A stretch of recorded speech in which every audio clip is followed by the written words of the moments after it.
you filthy swines! Get in here, sit down, we're going to read some news. Being a sci-fi nerd, I've read all sorts of stories that include bases on the moon, bases on Mars, bases on Titan, bases here and there. What's the best location for a base on the moon, though? Or anywhere, really, with there being so much radiation and dangerous vacuum out there? We'll find out here on Wired, an article written by Becky Ferreira, the caves that could help us find or become aliens.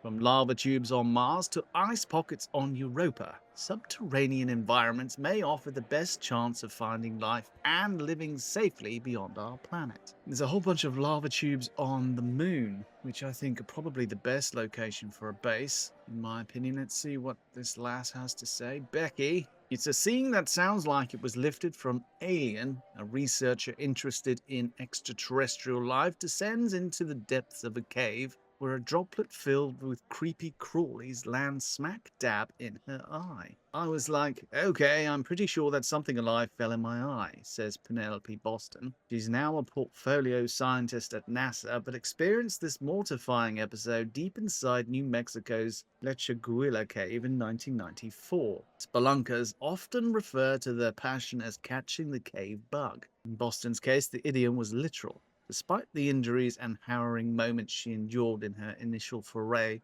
into the underworld and the microbes that had to be carefully extracted from her peepers afterwards. There's a good use of the word peepers there, Becky. Well done. Boston came away well and truly hooked. Yeah, I don't want cave slime in my eyes. There's a lot of guano in there. I don't want bat poo in my eyes. Do you? I don't think you do. You mustn't. Anyway.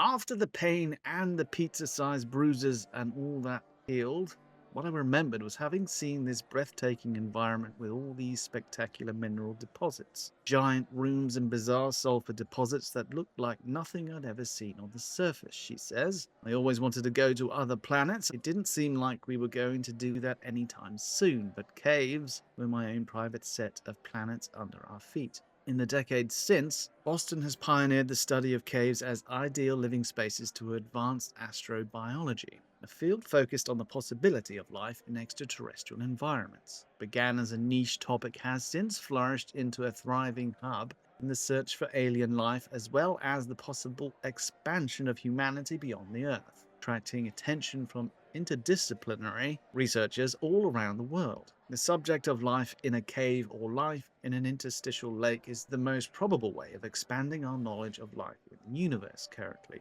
says Joshua Sabri, an associate professor of astrobiology at the University of Northern Iowa, who specializes in cave environments. There are lots of ideas across all the different government and non-government space agencies that are trying to figure this stuff out. Why should we look for cave-dwelling aliens?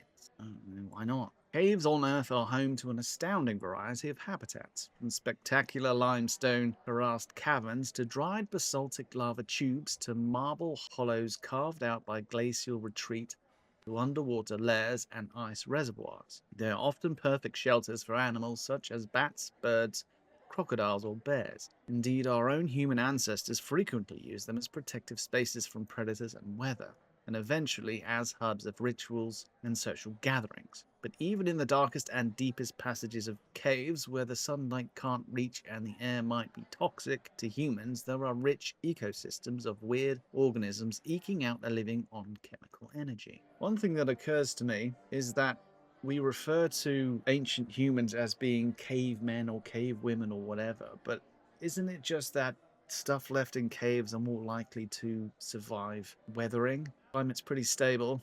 It's not necessarily that everyone lived in caves, it's just that the evidence left over of the people that lived in that time doesn't survive elsewhere because it's buried by dirt and rots and stuff.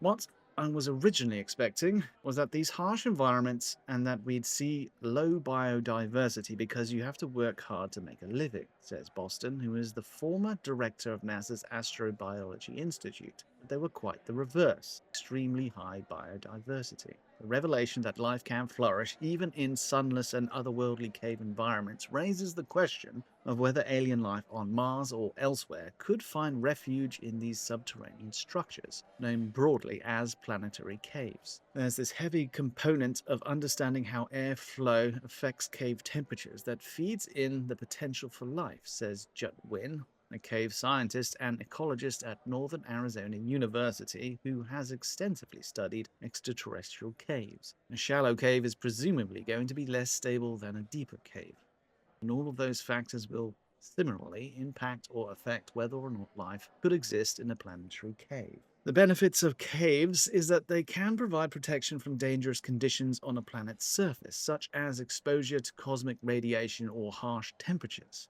For example, it may be that caves deep under the Martian soil could be warmer, wetter, and more conducive to life.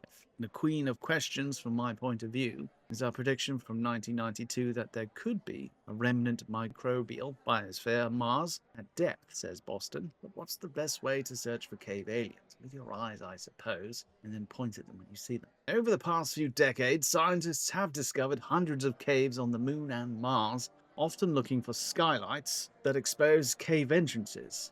In February, a team announced the discovery of a colossal lava tube under the surface of Venus that is several thousand feet in height and width. How do you know this? What? You've seen this from orbit? How do you know this? We have problems sending probes down there. They only last like half an hour before they melt. I guess they have ways of knowing this. Scientists have also speculated that ice caves filled with water, known as interstitial lakes, may be common in the frozen shells of moons like Europa, which orbits Jupiter, or Enceladus, which orbits Saturn. While these ice moons are famous for their subsurface oceans, the lake environments could provide potentially habitable pockets that may even receive a safe amount of sunlight, which could be much easier to sample with future landers than the moon's deep oceans. Easier to sample, but not necessarily as relevant? I don't know. What do I know? I recently went down a rabbit hole trying to see if Titan had a subsurface ocean, and until last year it was common expectation that Titan, a moon of Saturn which has a very thick atmosphere, had a subsurface ocean. And I was going to write an article based on it, got about a third of the way in, and then all the evidence piled up saying, man, there's not really a subsurface ocean there. Then there was all sorts of contradictions as to whether or not there was bodies of water molten under the surface, because Titan has a cryovolcano system. So there's definitely liquid water under there. I'm basically suspicious that Titan has life and subsurface oceans, and they changed the script because people are cottoning on. That's what I think. There's a cover up there. The worst place to live on Earth is actually the safest place to live on another planet, he adds. In order to explore these caves, scientists will need to build advanced robots and plan missions carefully to optimize the best sites for extraterrestrial spelunking. On rocky planets like Mars, skylights may lead to deep pits with no other connected passages. With that in mind, it would make sense to target regions with lots of visible skylights to avoid getting stuck with dead ends. While sealed off or highly remote spaces may be difficult to access, they could be the most promising areas to search for signs of alien life, known as biosignatures. Methane is a very big biosignature. Methane on Earth is only produced by lifelike processes. Methane is less than 1% of 1% of the atmosphere, something like that.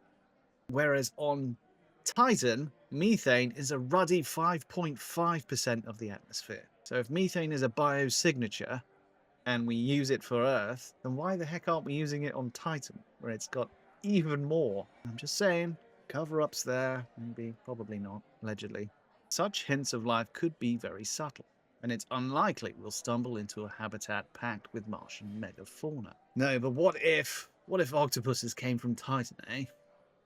Think about that. If life ever evolved on Mars and it still exists as extant life forms underground, it's going to be microbial, says Wynne, who is an expert on bats, the Earth kind. As much as it breaks my heart to say this, Martian bats are probably not going to be discovered. No, but how about Titan octopuses? While the dream of finding Martian bats may well be dashed, biosignatures in these cave environments could potentially be detected by specialized equipment such as spectrometers that can expose tantalizing mineral details and complex compounds. Debris has extensively used these instruments in cave environments, especially the Wind Cave in South Dakota, where he first caught the cave bug in 2019. Fortunately, not a literal one in this case. Seeing the cave from the tour trail is beautiful, but once you actually had to do the sweat and the crawling to get somewhere even better looking, for me, that was an immediate addiction to it. And I've been doing it ever since, he says. He likes crawling through tight spaces. That's a nightmare for many. Debris and his colleagues use spectrometers to identify nutrient trails and other mineral buildups on cave walls that can sustain ecosystems in the dark. Similar instruments could be packed onto robots to look for biosignatures in extraterrestrial caves of all varieties. The idea of sending a spectrometer to explore some of these caves is a very high priority idea, says Sabri, noting that the Mars rovers have already pioneered spectroscopy on the surface of the red planet. We've been working on analog projects that show, as we take those same compounds that are important for life on Earth and move them into cryogenic ice, similar to Europa and Enceladus, they're going to give off very unique fluorescent signals, he continues. We're starting to create a type of database that matches that idea, planetary caves as future human homes. Now, this is, I think, very, very likely. Continuing on from last week's discussion of whether we would be planetary based or space based, I'm pretty sure we'll be planetary based and probably living in lava tubes or other caves, that would be my guess, because they're already radiation protected. Even if we never find aliens in the caves of other worlds, we could potentially occupy them ourselves one day.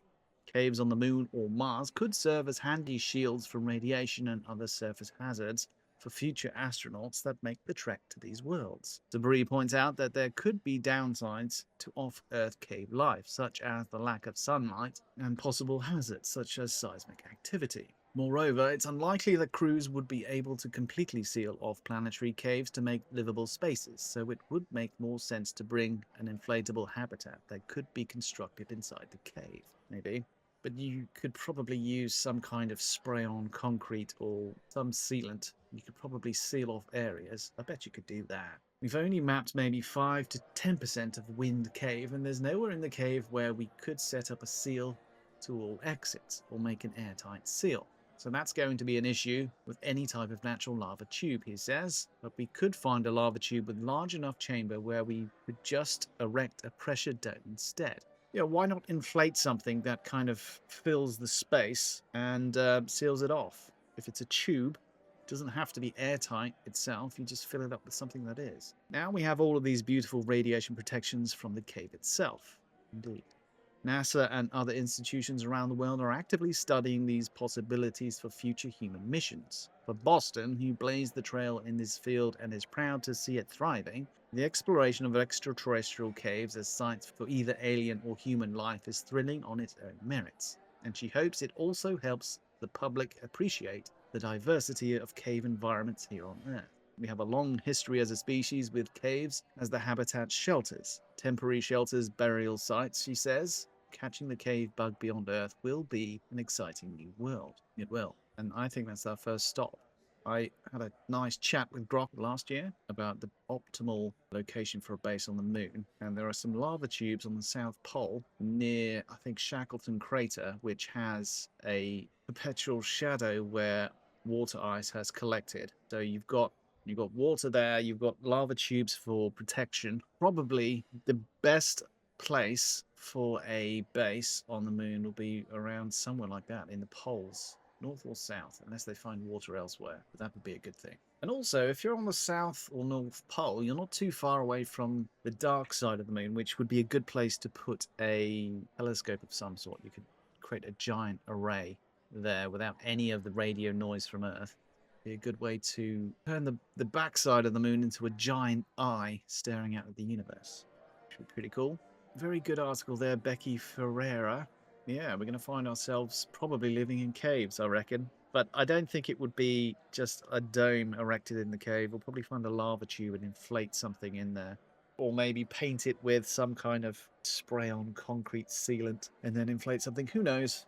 There'll be all sorts of interesting ways of doing it, but I've seen designs for habitats in lava tubes that are like giant train tunnels filled with like grass and trees and stuff. It'd be pretty cool. And as for light, you could have solar collectors on the surface and you could pipe the light down using mirrors or fiber optics or whatever. So you could get natural light down there. You just have to reflect it all the way down there. Or just make your own energy and light. Why not? That's it for now. Thank you for joining me. If you like what I do, hit the like button wherever you are. But that is it for now. And the only thing I have left to say is Pigwig out. Oink, oinkity, snort, snuffle, snuffle, squee, oink, oink, wee, squeal, snort, snort, oinkity, squee. Oink, oink, oinkity, squee, squee, wee, wee, wee, snuffle, snort, squeal, squeal, oinkity, oink, snort, snort, squee, oink, oink, oink, oink, oink, oink, wee, wee, wee, wee, oh. Snort, snuffle, oink, squee, squeal, wee, snort. Oinkity, oinkity, oink, oink, snuffle, wee, squee, snort, oink, squeal. Oink, oink, oinkity, squee, squee, wee, wee, wee, snuffle, snort, squeal, squeal, oinkity, oink, snort, snort, squee, oink, oink, oink, oink, oink, oink, wee, wee, wee, wee, oh.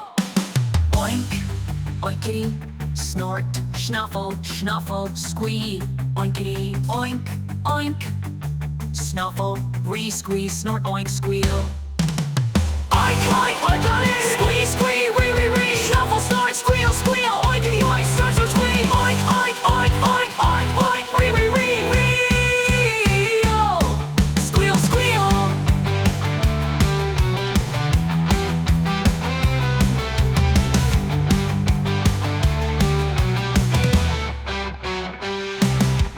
Snort, snuffle, oink, re, squeal, re, snort, oinky, oinkity, oink, oink, oink, snuffle, re, squee, snort, oink, squeal, oink, oink, oinkity, squee, squee, re, re, re, snuffle, snort, squeal, squeal, oinky, oink, snort, snort, squee, oink, oink, oink, oink, oink, oink, re, re, re.